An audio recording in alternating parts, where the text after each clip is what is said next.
बिस्मिल्लाहिर्रहमानिर्रहीम इय्याक नअबुदु व इय्याक नस्तईन। गैस्ट्रोएंट्रोलॉजी के प्लान स्टेप 2 से जो है हम डिस्कस करने लगे हैं। तो इंशाअल्लाह हम सारी जो है इंटरनल मेडिसिन करेंगे, फिर जो है ओब्स, गायनी, पीड्स और सर्जरी, और हमारे पास और क्या रह गया है, डर्माटोलॉजी। जो दूसरी चीज़ें हैं वो भी हम इंशाल्लाह डिस्कस करेंगे। फ़िलहाल तो जो है इंटरनल मेडिसिन जो है डिस्कस करने लगे हैं। तो इसमें जो है पहले एसोफेजियल डिसऑर्डर्स हैं, ठीक है। हियाटल हर्निया, हियाटल हर्निया की दरअसल क्या है, दो टाइप्स हैं, ठीक है। एक जो है हमारे पास होती है स्लाइडिंग हियाटल हर्निया, दूसरी क्या है पैरा एसोफेजियल हियाटल हर्निया। हियाटल हर्निया का मतलब क्या है, तो जैसा कि आप जानते होंगे, शायद आपने पढ़ा होगा अबाउट हर्निया। हर्निया मतलब होता है प्रोट्रूड करना, फैलाव हो जाना, ठीक है। तो यहाँ पे हियाटल की बात हो रही है, हियाटल हर्निया की बात कर रहे हैं। तो इसमें क्या है कि जो आपका स्टोमिक का अपर पार्ट है वो प्रोट्रूड हो जाता है चेस्ट की तरफ, ठीक है। और इसमें जो कास्ट होती है, इसमें क्या है ओबेसिटी, जिसमें आपकी वीकनिंग जो है डायाफ्राम, ओबीस पेशेंट जो होगा ना उसका डायाफ्राम जो है वीक होगा, उसकी वजह से जो है ये हो रहा होता है। और इसकी अगर साइंस और सिम्टम्स की बात करें तो ये आपको मोस्टली साइंस और सिम्टम्स जो है गर्ड की तरह दे रहा होगा, गैस्ट्रोएसोफेजियल रिफ्लक्स डिजीज़ की तरह जो है साइंस और सिम्टम्स दे रहा होगा। हार्ट बर्न होगा, चेस्ट पेन होगा, डिस्फेजिया होगा, ठीक है। तो नेक्स्ट हमारे पास इसका डायग्नोस कैसे करना है, हमने क्या करना है, एंडोस्कोपी करनी है या बैरियम स्टडी करनी है, ठीक है। अभी आप इस फिगर को देखें तो ये हमारे पास नॉर्मल है, इसमें स्टोमिक, तो यहाँ पे आप जो है क्लियर देख सकते हैं एसोफेगस डायाफ्राम नॉर्मल है, एसोफेजियल हियाटस भी नॉर्मल है, लोअर एसोफेजियल स्फिंक्टर भी नॉर्मल है, स्टोमिक। तो यहाँ पे आपने जो है लोअर एसोफेजियल स्फिंक्टर पे जो है गौर करना है, क्योंकि यहीं पे जो है मोस्टली हमारी जो है कोई डिज़ीज़ आके जो है डिस्कस होनी है, एक्लेजिया जैसा कि हो गया वो, उसमें जो है हम लोअर एसोफेजियल स्फिंक्टर के बारे में जो है बात कर रहे होंगे इसमें। तो ये है हमारे पास नॉर्मल एक पिक। तो अभी जो है मैं आपको दिखाता हूँ हमारे पास स्लाइडिंग हियाटल हर्निया क्या चीज़ है। इसमें क्या होता है, यहाँ पे जो आपका था लोअर एसोफेजियल स्फिंक्टर ये ऊपर चला गया है, ठीक है। इसमें क्या होता है स्लाइडिंग हियाटल हर्निया के अंदर, नॉर्मली जो आपका ये जो है इसे आप बोलते हैं गैस्ट्रोएसोफेजियल जंक्शन, ठीक है। तो ये जो है डिस्प्लेस्ड हो जाएगा ऊपर की तरफ, ठीक है। और इसमें क्या है डिस्प्लेस होकर जहाँ आपके स्टोमक का जो है कार्डिया, एक मिनट मैं यहाँ पे अगर फिगर बनाना चाहूँ यहाँ से ऐसे, ठीक है, यहाँ पे आपका होता है गैस्ट्रोएसोफेजियल जंक्शन, ठीक है, नॉर्मली यहीं पे होगा आपका, फिर यहाँ से जो है स्टोमिक आ जाता है। तो अभी जो यहाँ पे स्लाइडिंग हियाटल हर्निया के अंदर क्या होना है, जो आपका इस तरह से एसोफेगस आ रही, एसोफेगस से गैस्ट्रोएसोफेजियल रिफ्लक्स जंक्शन जो है वो यहाँ से इस तरह चला जाना है, ठीक है, स्ट्रेट नहीं आना। तो फिर यहाँ से जो है आपका स्टोमिक जो है आ जाना है, ठीक हो गया। तो ये हमारे पास स्लाइड कर गया है, ठीक है, जिसे आप स्लाइडिंग हियाटल हर्निया जो है बोलते हैं। तो मोस्ट कॉमन जो है आपकी यही टाइप हो रही होती है स्लाइडिंग हियाटल हर्निया में। बाकी जो आपकी पैराएसोफेजियल है वो रेयर होती है, उसमें क्या होगा आपका जो हमारे पास से एक जो फ्रीनो एसोफेजियल मेम्ब्रेन है ना, फ्रीनो एसोफेजियल, यहाँ पे जो है इस तरह अगर मैं बनाऊँ तो यहाँ पे आपकी एक मेम्ब्रेन होती है, ये एसोफेगस है ना, तो यहाँ से आपका ये लाइक स्टोमिक आना है, ठीक है। यहाँ पे एक मेम्ब्रेन होती है जिसे आप बोल रहे होते हैं फ्रीनो एसोफेजियल मेम्ब्रेन, ठीक हो गया। इसमें जो है डिफेक्ट आ जाता है, तो इस डिफेक्ट की वजह से जो है आपका ये जो है, एक मिनट मुझे रिमूव करने दें, जो आपकी फिगर बननी है वो इस तरह बननी है हमारे पास, इस तरह ये एसोफेगस आ गई, ठीक है। इस डिफेक्ट की वजह से जो है आपका इस तरह ऊपर जो है चला जाना है, हर्निएटेड जो है गैस्ट्रिक फंडस बन जाना है, ठीक है। तो यहाँ से जाके फिर यहाँ पे स्टोमिक आना है। तो ये जो है हमारी कौन सी टाइप कहलाती है, पैरा एसोफेजियल हर्निया जो है ये कहलाती है। तो यहाँ तक जो है हमने दो टाइप्स पढ़ी हियाटल हर्निया की, एक कौन सी है हमारे पास स्लाइडिंग हियाटल हर्निया, मोस्ट कॉमन यही होती है। और MCQs भी इसी के रिगार्डिंग जो है बन रहा होता है। आपसे पूछ रहे होते हैं कि मोस्ट कॉमन टाइप कौन सी है, तो आपने यही सिलेक्ट करना है, स्लाइडिंग हियाटल हर्निया। ठीक हो गया। नेक्स्ट हमारे पास इसमें आपने इसको ट्रीट कैसे करना है। हमने बोला कि डायग्नोस्टिक टेस्ट जो है इसमें क्या है, आप जो है इंडोस्कोपी कर रहे होंगे और बैरियम जो है स्टडी कर रहे होंगे, और चेस्ट एक्सरे जब आप कराएंगे तब आपको गैस बबल मिल रहे होंगे विद एयर फ्लूइड चेस्ट और एब्डोमेन में। लेकिन इसमें जो हियाटल हर्निया के अंदर जो है आप टेस्ट जो है पेस्ट करा रहे होते हैं वो होती है बैरियम। ठीक है, बैरियम क्या होती है स्टडी, हमारे पास एक बेस्ट टेस्ट है इसको डायग्नोस करने के लिए। ठीक हो गया। लेकिन इसमें बेस्ट इनिशियल थेरेपी कौन सी है, आपने वेट लॉस कराना है, क्योंकि हमने कहा है ऊपर के ओबीस पेशेंट में क्या है, उसका डायाफ्राम क्या है वो वीक होता है। ठीक है, उसकी वजह से जो है आपकी जो अपर जो है पार्ट है स्टोमिक का वो क्या होता है, प्रोट्रूड हो जाता है। ठीक हो गया। तो एक तो हमने कहा वेट लॉस कराना है। ठीक है, दूसरा प्रोटॉन पंप इनहिबिटर्स। तो मैं आपको यहाँ पे बता रहा हूँ प्रोटॉन पंप की इनहिबिटर्स की 3-4 जो ड्रग्स हैं वो आपको फिंगर टिप पे जो है याद होनी चाहिए, क्योंकि मोस्टली रिगार्डिंग टू स्टोमिक अगर जो है आप इन ड्रग्स के बारे में आपको जो है कोई ना कोई जो है पेशेंट उसमें मिल रहा होता है जो ये यूज़ कर रहा होता है। ठीक है, मुझे ये ना रिमूव करने दें। तो यहाँ पे हम जो है प्रोटॉन पंप इनहिबिटर्स की जो है ड्रग्स देख लेते हैं। तो यहाँ पे आपने क्या करना है, प्राजोल वाली ड्रग्स जो है याद रखनी है, प्राजोल, जिसमें ओमीप्राजोल शायद आपने पहले कभी पढ़ा हो, ओमीप्राजोल। दूसरी हमारे पास लेंसोप्राजोल, और तीसरी जो है हमारे पास इसमोप्राजोल प्लस हमारे पास ओमीप्राजोल। ये मोस्ट कॉमन जो है यूज़ कर रहे होते हैं। ये OTC जो है ओवर द काउंटर जो है आपको मिल जाती है। प्रोटॉन पंप इनहिबिटर्स ये ड्रग्स हैं प्राजोल वाली, तो ये आपको नहीं भूलनी चाहिए। एक तो ओमीप्राजोल, दूसरी इसमोप्राजोल, ये आपको नहीं भूलनी चाहिए। ठीक है, जो भी रिगार्डिंग टू आप स्टोमिक के बारे में बात कर रहे होंगे, समटाइम्स जो है इसोफेगस नहीं, मोस्टली जो है आपको स्टोमिक के जो है रिगार्डिंग आप ये प्रोटॉन पंप इनहिबिटर्स जो है दे रहे होते हैं। ठीक हो गया। तो यहाँ तक जो है हमने बेस्ट इनिशियल थेरेपी के बारे में बात की। एक तो वेट लॉस कराना है, एक प्रोटॉन पंप इनहिबिटर्स ड्रग्स जो है आपने देनी है। फ़र्ज़ करें आपने ये दोनों हरबे जो है कर लिए, वेट लॉस भी करा लिया, प्रोटॉन पंप इनहिबिटर भी करा लिया, लेकिन उस बंदे को जो है फ़र्क नहीं पड़ रहा, तब आपने क्या करना है, आपने सर्जिकल करेक्शन करनी है। तो यहाँ पे एक टर्म है नेसन फंडोप्लिकेशन, ये मोस्ट इम्पोर्टेंट टर्म है। आपसे क्या है पूछ रहे होते हैं हियाटल हर्निया के अंदर के एक तो मोस्ट कॉमन टाइप कौन सी है, दूसरा आपसे पूछ रहे होते हैं इसकी सर्जरी कौन सी करते होते हैं, ऑप्शन दे रहे होते हैं। तो उसमें नेसन जो है फंडोप्लिकेशन बता रहे होते हैं, तो उसको जो है आपने सेलेक्ट कर लेना है। तो इसमें क्या होता है नेसन फंडोप्लिकेशन के अंदर आपका जो स्टोमिक है ना, लाइक यहाँ से आपका स्टोमिक है, इसको क्या है आपने रैप कराना है। ठीक है, स्टोमिक को क्या है रैप कर रहे होते हैं, ये आपकी नेसन फंडोप्लिकेशन कहलाती है। और इसमें हमने जो टाइप 2 जो है डिस्कस की पैरा एसोफेजियल हर्निया, इसमें ज़्यादा चांसेस होते हैं सर्जरी कराने के। ठीक है, और दूसरी जो सर्जरीज़ हैं उनमें आप जो है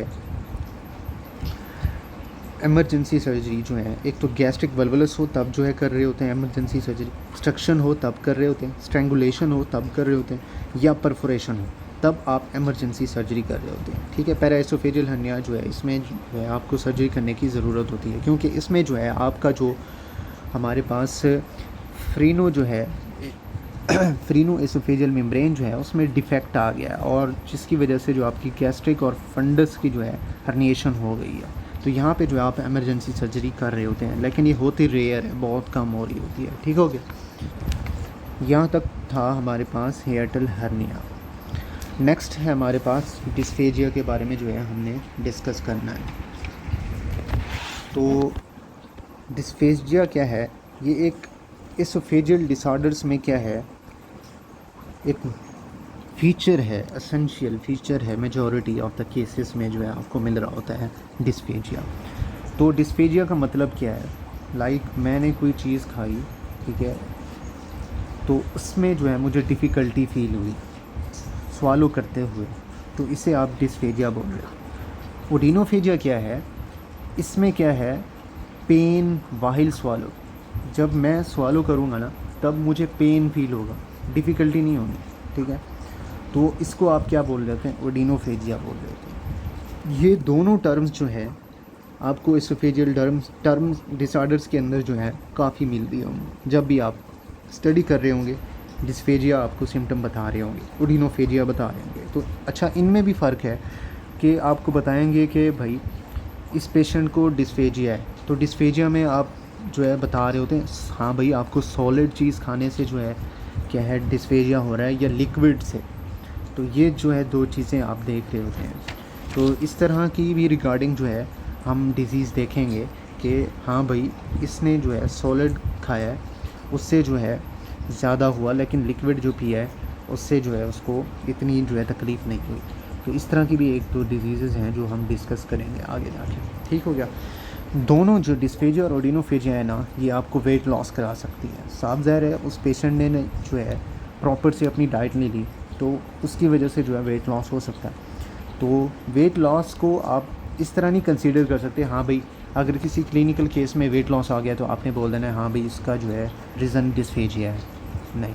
तो सम टाइम जो है डिस्फेजिया आपको दूसरी जो है बीमारियों के साथ भी मिल रहा होता है, तो वहाँ पे आप वेट लॉस जो है उसमें कंसीडर नहीं कर रहे होंगे, ठीक हो गया। जब सीवियर हो और एसोफेजियल जो है डिसऑर्डर्स के साथ आपको एनीमिया भी मिल रहा होगा, प्लस आपको हीम पॉजिटिव स्टूल जो है मिल रहे होंगे, तो यहाँ पे आपने अलार्म सिम्टम्स देखने हैं। अलार्म सिम्टम्स में कौन कौन से आ जाते हैं, एक तो आपको ब्लड एंड स्टूल मिल रहा होगा, ब्लड एंड स्टूल, ठीक है। दूसरा जो क्या है आपको एनीमिया मिल रहा होगा। तीसरा क्या है आपको वेट लॉस मिल रहा होगा, इसे आप बोलते हैं क्या, अलार्म सिम्टम्स इन एसोफेजियल डिसऑर्डर्स। तो ये तीन आपको लाजमी आने चाहिए, वेट लॉस, एनीमिया और ब्लड इन स्टूल, ठीक है। ये अलार्म सिम्टम्स कहलाते हैं। तो इनमें से अगर एक भी आपको मिल गया तब आपने क्या करनी है, इंडोस्कोपी करानी है to rule out cancer. Cancer को रूल आउट करने के लिए आपने जो है इंडोस्कोपी क्या है करानी है, ठीक है।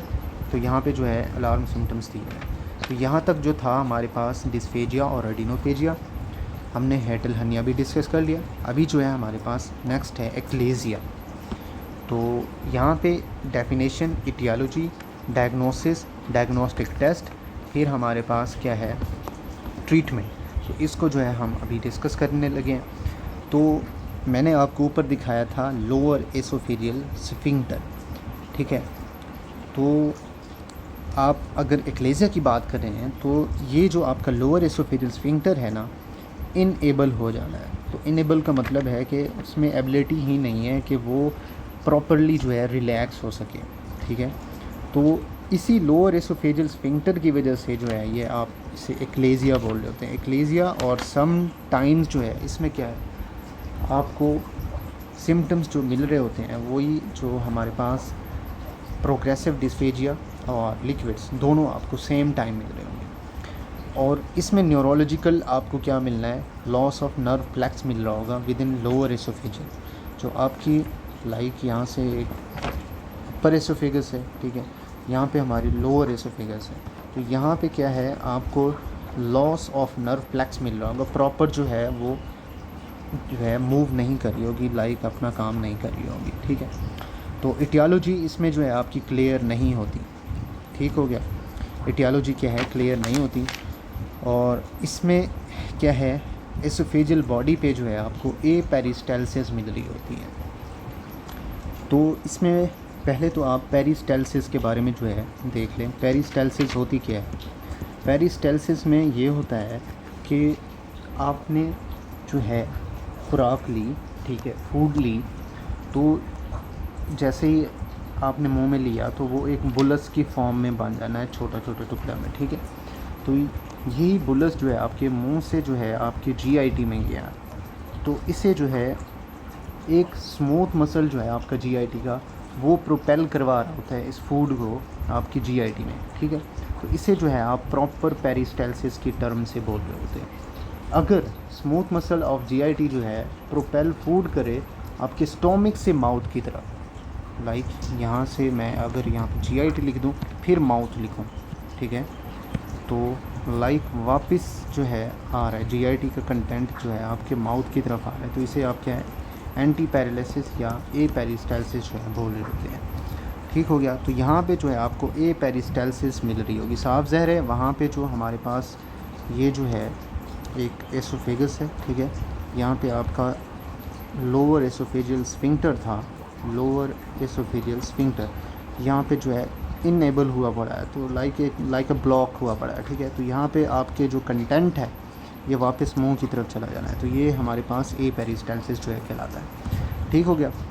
तो इसमें डायग्नोस कैसे करना है, आपने जो है पेशेंट देखना है, यंग पेशेंट हो अंडर 50, उसकी 50 साल से कम उम्र हो, ठीक है, उसको क्या है एक्लेसिया हो सकता है। फिर आप प्रोग्रेसिव डिस्फेजिया देख रहे होते हैं दोनों सॉलिड्स और लिक्विड्स पे एट द सेम टाइम। ठीक हो गया। और मेन चीज़ इसमें आपने ये याद रखनी है, ये अल्कोहल और टोबैको यूज़ के साथ एसोसिएट जो है नहीं कर रहा होता, ठीक है, एक्लेसिया। तो इस तरह का जो है आपको क्लिनिकल केस दे देंगे, उसमें जो है आपको अल्कोहल या टोबैको यूज़ नहीं बता रहे होंगे, ठीक है, कि वो नहीं करता ये चीज़ें यूज़, तो इसमें जो है आप एक्लेसिया जो है बता रहे होते हैं। डायग्नोस्टिक टेस्ट के अंदर क्या है, आप बेरियम एसोफोग्राम कराएंगे जिसमें आपको बर्ड्स बीक मिल रही होगी, तो ये एक इम्पॉर्टेंट फ़ीचर है टू रूल आउट एक्लेसिया। तो इसमें क्या होता है, एसोफेगस जो है कम्स डाउन टू पॉइंट हो रही होती है। तो मैं यहाँ पे अगर ड्रा करूँ तो आपका जो लाइक यहाँ पे एसोफेगस है ना, ऐसे ऊपर से जो है फैली हुई है, नीचे आके ना इस तरह बर्ड बीक जो है दे देगी आपकी क्या है एसोफेगस। ठीक हो गया। ये जो है बर्ड बीक अपीयरेंस है, ये आपको किस पे, बेरियम एसोफेगोग्राम पे जो है मिल रही होगी। ठीक हो गया।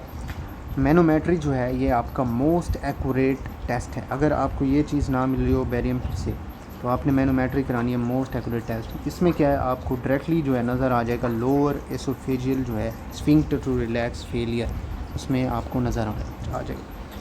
तो चेस्ट एक्सरे जो है आपको कुछ वाइडनिंग जो है एसोफेगस दिखा रही होगी, अब नॉर्मल वाइडनिंग, लेकिन आपका चेस्ट एक्सरे ना तो ये सेंसिटिव है ना स्पेसिफिक है। तो यहाँ पे जो है आप चेस्ट एक्सरे से जो है कोई चीज़ इस तरह की डिफरेंट नहीं देख रहे होते। अपर इंडोस्कोपी जो है आपको नॉर्मल मिकोज़ा दिखा रही होती है एक्लेसिया के अंदर, ठीक है। और इंडोस्कोपी जो है आप मेलिग्नेंसी को रूल आउट करने के लिए क्या है यूज़ कर रहे होते हैं। ठीक हो गया। नेक्स्ट वो बता रहे हैं कि in oesophagus barium studies are acceptable to do fast in most patient. तो मोस्टली पेशेंट्स के अंदर जो है आप बेरियम कर रहे होते हैं, ठीक है। तो ये एक अच्छा टेस्ट है। पहले जो है आप यही करेंगे बेस्ट इनिशियल टेस्ट, तो बाद में जो है रेडियोलॉजिक जो टेस्ट होते हैं एसोफेगस के अंदर, तो उसमें जो है वो लेक ऑफ स्पेसिफिसिटी होते हैं ऑफ इंडोस्कोपिक प्रोसीजर्स के साथ। ठीक हो गया। तो यहाँ पे जो है आपने ये चीज़ याद रखनी है, एसोफेगस में जो है बेरियम जो है फर्स्ट कर रहे होते हैं। ठीक। अच्छा जी, यहाँ पे जो है मैंने ऊपर जो है ड्रा की थी, तो यहाँ पे इस तरह की आपको बर्ड बीक अपीयरेंस मिल रही होगी बेरियम एसो जो है फेगोग्राम पे। ट्रीट कैसे करेंगे एक्लेसिया को, तो अब ट्रीट जो है, अच्छा एक पहले ये बॉक्स कर लेते हैं, फिर जो है एसोफेगस में जो है सिर्फ कैंसर और जो है बैरेट एसोफेगस सिर्फ डायग्नोस हो सकते हैं बायोप्सी से।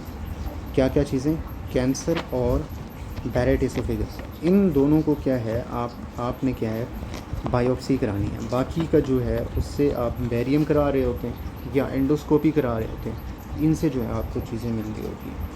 तो यहाँ पे जो है ट्रीटमेंट में क्या है, हमने ऊपर कहा कि आपकी ब्रेन की भी जो है वहाँ पे गड़बड़ है, तो उसकी वजह से जो है आपका ये जो इलाज है क्योर्ड नहीं है, लेकिन इसके सिम्टम्स को जो है हम इम्प्रूव कर सकते हैं, बट क्योर्ड परमानेंट नहीं।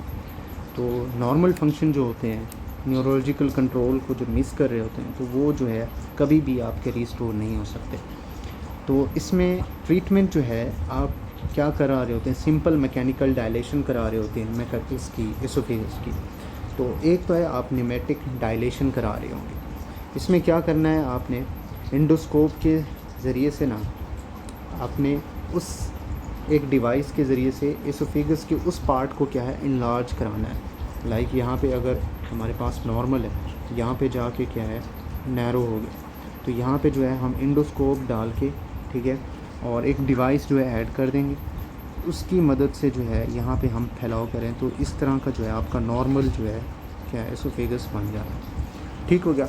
ये आपके 80 से 85% के पेशेंट्स में जो है इफ़ेक्टिव ट्रीटमेंट है, उसको एक अच्छा जो है प्रोग्नोसिस मिल रहा है। ठीक है।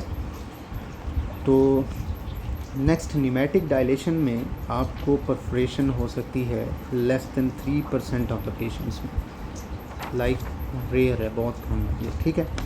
नेक्स्ट हमारे पास दूसरा ट्रीटमेंट सर्जिकल सेक्शनिंग या मायोटोमी। इसमें क्या करेंगे, आप सिम्टम्स को क्या है एलिविएट कर रहे होंगे। ठीक है। और सर्जरी जो है मोर इफ़ेक्टिव होती है देन न्यूमेटिक डायलेशन और मोर डेंजरस। इसमें क्या होगा, आप इसको जो है बड़े मुश्किल से ट्रीट कर रहे होते हैं कि हाँ भाई मैं अभी इसकी न्यूमेटिक डायलेशन कराऊं या सर्जरी करूं। तो इन दो ऑप्शंस को चूज़ करने में जो है एक डॉक्टर को जो है दिक्कत हो रही होती है कि मैं इनमें से कौन सा जो है चूज़ करूं। हालांकि न्यूमेटिक डायलेशन में भी हमने ऊपर पढ़ा है कि 80 से 85% पेशेंट्स में इफ़ेक्टिव है ये ट्रीटमेंट, बल्कि सर्जरी और जो मायोटोमी है ये भी एक हमारे पास क्या है मोर इफ़ेक्टिव है देन न्यूमेटिक डायलेशन। तो हम इसमें फ़र्क करना जो है बहुत थोड़ा मुश्किल हो जाता है। ठीक है। नेक्स्ट तीसरा जो है ट्रीटमेंट, इसमें आप बोटुलिनियम जो है टॉक्सिन इंजेक्शन जो है दे रहे होते हैं। इसमें क्या होना है, जो आपका लोअर एसोफेजियल स्फिंक्टर है वो प्रॉपर रिलैक्स होगा। ठीक है। ये भी इफ़ेक्ट करेगा, लेकिन इसका एक मतलब हमारे पास नुकसान ये है कि आपको हर 3 से 6 मंथ बाद जो है इंजेक्शन लगवाना पड़ेगा। ठीक हो गया। यहाँ तक जो था हमारे पास एक्लेजिया था। हमने 3 चीज़ें पढ़ी। एक पढ़ी हमारे पास हिएटल हर्निया, दूसरी डिस्फेजिया और एडिनोफेजिया, तीसरी हमारे पास एक्लेजिया। तो इनके बारे में जो है हमने पढ़ा है। ठीक है। तो यहाँ पे ना मैं कुछ एक्लेजिया में टॉपिक में जो है कुछ चीज़ें जो है ऐड करवा रहा हूँ, तो वो जो है आप सेपरेटली लिख लें। तो इसके जो है हम डायग्नोस में जो है आप थोड़ी सी चीज़ें लिख लें। एक तो आप ये लिखें कि हमारे पास रिकरेंट चेस्ट इन्फेक्शन, यहाँ पे जो है आपका यहाँ पे आना है रिकरेंट चेस्ट इन्फेक्शन। ठीक हो गया। प्लस रिजर्जिटेशन प्लस आप वेट लॉस, ये जो है फीचर लिख लें इसमें एक्लेजिया में। ठीक हो गया। प्लस बेरियम एसोफेगोग्राम क्या है, इसमें क्या है आप ये एक टेस्ट है, इसमें आप फेरिंग्स और एसोफेगस की प्रॉब्लम्स को देख रहे होते हैं। ठीक हो गया। मैनोमेट्री क्या चीज़ है, मैनोमेट्री में एक इसके साथ जो है आप स्मॉल कैथीटर जो है डाल रहे होते हैं नॉस्ट्रिल से या नेज़ल पैसेज के ज़रिए से आप एक स्मॉल कैथीटर जो है डाल रहे होते हैं। उसमें क्या है कि आप मसल की मूवमेंट्स को देख रहे होते हैं, एसोफेगस के मसल की मूवमेंट्स को जो है देख रहे होते हैं मैनोमेट्री में। ठीक हो गया। और इंडोस्कोपी क्या चीज़ है, इंडोस्कोपी क्या है, इंडोस्कोपी एक ट्यूब होती है जो कि आपके थ्रॉट में जो है थ्रॉट में से गुजारी जाती है, उसमें जो है आप जीआईटी जो है प्रॉब्लम्स देख रहे होते हैं बाय इंडोस्कोपी। ठीक हो गया। और चौथी चीज़ ये कि आप प्रोटॉन पंप इनहिबिटर्स का क्या है जो है मैकेनिज़्म भी देख लें। आपके जो सोडियम पोटाशियम एटीपेज होता है ना स्टोमिक के अंदर, उसको जाके ये क्या कर देता है इनहिबिट कर देता है, like block gastric acid secretion by irreversible binding to and inhibiting hydrogen and potassium ATPase pump that resides on luminal surface of the parietal cell membrane। तो यहाँ तक जो था मैं एक्लेजिया में कुछ चीज़ें जो है ऐड कराना चाहता था। तो उम्मीद है आपको कुछ ना कुछ जो है समझ आया होगा। इंशाल्लाह बाकी भी जो टॉपिक्स हैं हम इसी तरह जो है डिस्कस करेंगे। पार्ट 1 गैस्ट्रोएंट्रोलॉजी जो है कैप्लान में से जो है यहाँ तक जो है ख़त्म करते हैं, बाकी जो है बाद में हम इंशाल्लाह करेंगे। तब तक अल्लाह हाफ़िज़।